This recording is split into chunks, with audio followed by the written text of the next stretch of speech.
Katika kuboresha utoaji wa huduma kwa watu wenye ulemavu, serikali imeendelea kuchukua hatua mbalimbali ili kuhakikisha jamii ya watu wenye ulemavu inaishi katika mazingira salama na kushiriki katika shughuli za kijamii, kisiasa na kiuchumi. Waheshimiwa wabunge, kama mnavyofahamu,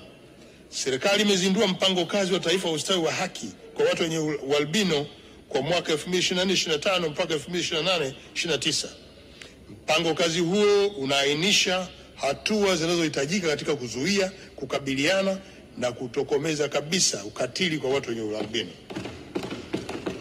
Mheshimiwa Naibu Spika, vile serikali ilizindua mkakati wa taifa wa teknolojia saidizi wa mwaka 2024 mpaka 2027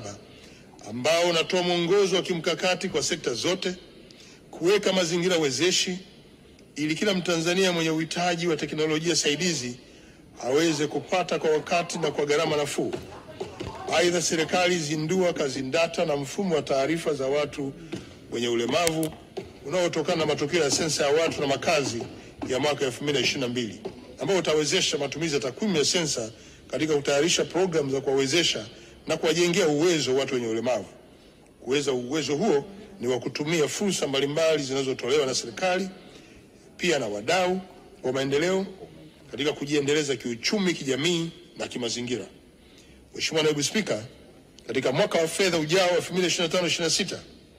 serikali yetu itaendelea kuratibu na utoaji huduma kwa watu wenye ulemavu,